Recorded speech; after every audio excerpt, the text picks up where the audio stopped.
La République démocratique du Congo, dominatrice mais trop imprécise, a concédé le nul un but partout face à la Zambie lors du match entre deux outsiders du groupe B de la CAN 2015, dimanche à Ebébéine. Dans cette rencontre aux allures de derby de l'Afrique subtropicale, ce sont les Zambiens qui ont failli faire pencher la balance en leur faveur dès la première minute. Sur la première action du match, Singuluma, attaquant du prestigieux club congolais du TP Mazembe, profite avec son coéquipier Kalaba de la surprenante passivité de la défense adverse, totalement spectatrice, pour inscrire le but le plus rapide de la compétition. Encaisser un but comme ça dès la première minute, c'est pas ce qu'on avait, c'est pas ce qu'on avait voulu, mais surtout, ce qui a été un petit peu dérangeant, c'est qu'on n'a pas eu de réaction. On a fait une très mauvaise entame et ensuite on est resté mou. On est resté mou toute la première mi-temps, sans réaction, alors que l'équipe jouait exactement comme on savait qu'elle allait jouer. C'est Bolasie qui a finalement sauvé la RD Congo de l'affront, récompensé de ses efforts après deux occasions manquées en première période. Bien servi en retrait, l'ailier de Crystal Palace n'a pas manqué sa troisième occasion en concluant le mouvement d'un plat de pied imparable à la 66e minute.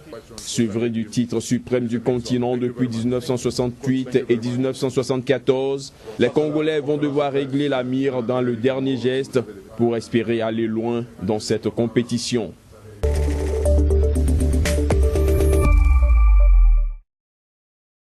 Le Congo de Claude Leroy a arraché le nul dans le match d'ouverture de la CAN 2015 entre les deux outsiders du groupe A face à la Guinée équatoriale, soutenue par son public samedi à Bata. Bifouma, ancien joueur de l'équipe de France Espoir, a sauvé les Diables Rouges en égalisant à la 87e minute, même si ce score de parité qui reflète les débats n'arrange pas vraiment les deux équipes avant l'affiche entre le Burkina Faso et le Gabon. Effet local oblige, l'Unzalang national a d'emblée mis plus de fougue dans la partie alors que les Congolais semblaient dépassés comme anesthésiés par l'ambiance et largement battus dans l'agressivité. Cet écart s'est du coup vite traduit au tableau d'affichage avec l'ouverture du score signé Nsoué Lopez après une transmission plein axe d'Edu Salvador à la 16e minute. Les deux joueurs étaient d'ailleurs les principaux poisons pour les adversaires, entre un capitaine multipliant les appels avec encore une frappe excentrée dangereuse à la 70e et son très vif passeur décisif. Les Congolais, eux, s'efforçaient de poser le jeu autour des organisateurs Onyangue et Ndinga et ont contrôlé la seconde partie en montant progressivement en puissance jusqu'à faire le siège des cages adversaires dans le dernier quart d'heure, siège finalement récompensé. Il fallut en tout cas attendre la 67e minute pour voir une occasion franche des Diables Rouges avec une frappe vicieuse de Dunyama détournée par le gardien à la 67e, puis le poteau trouvé par Nganga sur coup franc à la 82e minute. C'est bien de gagner un premier match, mais bon, on va pas revenir sur les conditions de préparation. Je pense que quelque part, c'est un moindre mal. Ce match nul, ça nous laisse dans la cour, ça va nous permettre de préparer plus sereinement le deuxième match. Il faut quand même savoir qu'on est les tout petits de la compétition. Je suis en train de construire une équipe pour le futur. J'ai des jeunes joueurs dont l'âge varie entre 18 et 20 ans et on n'a eu que 10 jours de préparation. Mais avec à peine 10 jours de préparation, l'équipe a répondu à mes attentes, malgré la pression qui pesait sur nous. Mais la CAN 2015, à la préparation mouvementée avec le désistement du Maroc en novembre, était bel et bien lancée. Le Gabon a pris la tête du groupe A de la CAN 2015, voire une petite option sur la qualification, en se montrant beaucoup plus efficace que le Burkina Faso. Les Panthères de Georges Costa devancent au classement la Guinée équatoriale, organisatrice, et le Congo de Claude Leroy, qui s'était séparé sur un nul. Le Burkina de Paul Pout ferme la mâche, déjà en danger, la faute à une finition déficiente dans cette affiche du groupe A.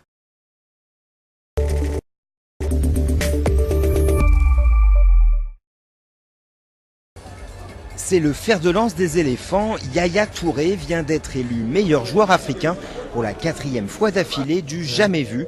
Pour sa 21e CAN, la Côte d'Ivoire mise gros sur le génie de son capitaine, milieu de terrain de Manchester City. Il faut dire qu'elle a été bousculée lors des qualifications, avec notamment une défaite 4-1 en septembre dernier face au Cameroun, son principal adversaire de groupe. C'est bon souvent de prendre une raclée parce qu'on a pris une raclée aujourd'hui. Et on va essayer de travailler pour revenir parce que bon, voilà, on est une très jeune équipe, on apprend. Une équipe jeune car une bonne partie de la génération dorée, à commencer par Didier Drogba, a pris sa retraite internationale. Outre le Cameroun, la Côte d'Ivoire affrontera le Mali et la Guinée dans le groupe D. Malgré ce tirage au sort peu clément, les éléphants le savent, ils se doivent d'aller jusqu'en finale. Ils ont un rang à assumer, 28e au classement FIFA, soit la 3e équipe africaine derrière l'Algérie et la Tunisie. Pour leur stage de préparation, les Ivoiriens, entraînés depuis août dernier par le Français Hervé Renard, ont choisi Abu Dhabi aux Émirats. Une préparation ponctuée par une victoire 1-0 contre le Nigeria en match amical. Pour certains joueurs, bien sûr, c'est la dernière chance et ils le savent. Donc ils sont très motivés, ils sont concentrés et ils travaillent très bien. Cette semaine a été très difficile pour eux. En plus de ce match, nous avons fini notre semaine de préparation parfaitement. S'ils ont montré une défense fragile lors des qualifications, les Ivoiriens ont en revanche affiché la plus belle attaque, grâce notamment à l'insaisissable Gervinho, le buteur de l'AS Rome. Toujours placés, jamais gagnants, ils étaient finalistes en 2006 et 2012, demi-finalistes en 2008. Les éléphants espèrent bien mettre fin à cette malédiction et remporter cette année leur 2e titre après celui de 1992.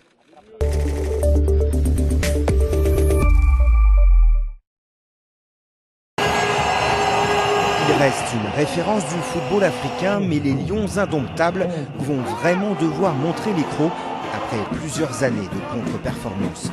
Vainqueur à 4 reprises de la Coupe d'Afrique des Nations, le Cameroun n'a pas pris part aux 2 dernières éditions. Quant au dernier mondial, c'était sans appel. Les hommes de Volker Finke ont été éliminés dès le premier tour, après avoir perdu tous leurs matchs. En se qualifiant sans problème pour la CAN 2015, ils espèrent donc avoir retrouvé le bon chemin. On a parlé de reconstruction, ça prend du temps, il faut prendre match après match. Ceux que les Lions vont disputer en Guinée équatoriale ne seront pas les plus simples. Dans le groupe D, le Cameroun, relégué à la 42e place du classement FIFA, affrontera dans l'ordre le Mali, la Guinée et surtout la Côte d'Ivoire, favori de cette CAN 2015 avec l'Algérie. Son sélectionneur allemand a bien conscience de l'ampleur du défi, mais mise sur un effectif renouvelé. Chaque équipe là-bas à la CAN, c'est pour une équipe comme nous, après une Coupe du Monde comme ça, c'est un challenge très très difficile, mais aussi c'est quelque chose on peut gagner beaucoup. Gagner, mais sans Samuel Eto'o. À 33 ans, l'icône du football africain a décidé de prendre sa retraite. Après le fiasco du mondial, les supporters camerounais espèrent que l'heure de la relève a sonné.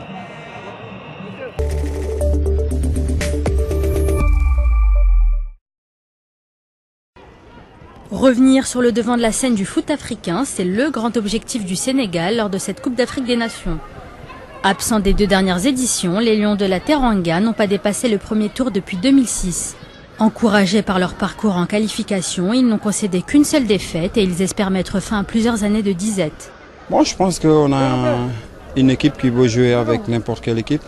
Donc du coup maintenant c'est à nous de ne pas s'enflammer et de rester humble et d'essayer d'y aller avec, dans la CAN avec des objectifs. Je pense que c'est l'essentiel. Mais pour l'équipe, entraînée depuis maintenant 2 ans par l'ancien international français Alain Giresse, la tâche ne sera pas facile. Elle devra sortir indemne de ce groupe C, groupe de la mort, où elle affrontera successivement le Ghana, l'Algérie et l'Afrique du Sud. L'ambition c'est d'aller loin. Mais voilà, il y a un groupe qui est là, le tirage est fait. Donc c'est sûr que le groupe c'est vraiment lourd, mais ça fait plaisir, c'est des matchs à jouer. Le Sénégal n'est pas sûr de compter sur le milieu offensif de Southampton, Sadio Mané, et encore moins sur l'attaquant de West Ham, Diafra Sakho, blessé au dos. Une blessure que la fédération soupçonne d'être uniquement diplomatique. Mais considérés comme outsiders, les Lions auront moins de pression, ce qui pourrait les aider, qui sait, à soulever le trophée pour la première fois de leur histoire.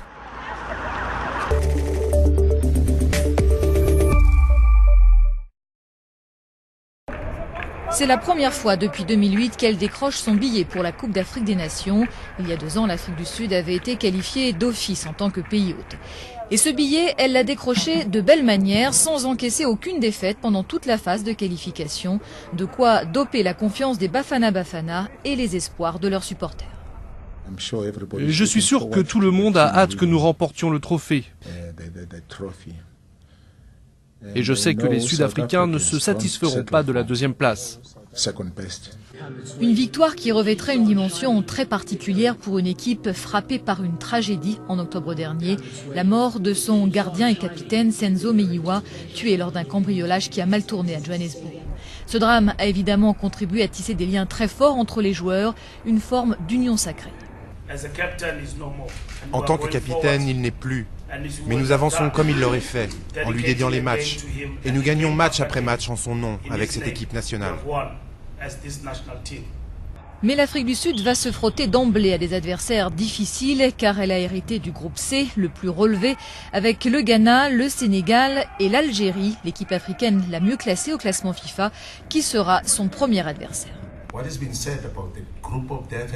Vous savez, tout ce qui a été dit sur le groupe de la mort, c'est une source de motivation pour mes joueurs. Nous les entendons parler entre eux, ils sont prêts. Cela va nous faire du bien d'affronter et de battre la nation numéro 1 du continent. Les Bafana Bafana n'ont remporté qu'une seule fois la Coupe d'Afrique des Nations, c'était en 1996. Sans grande star, mais avec une motivation sans faille, ils se verraient bien rééditer cet exploit en 2004.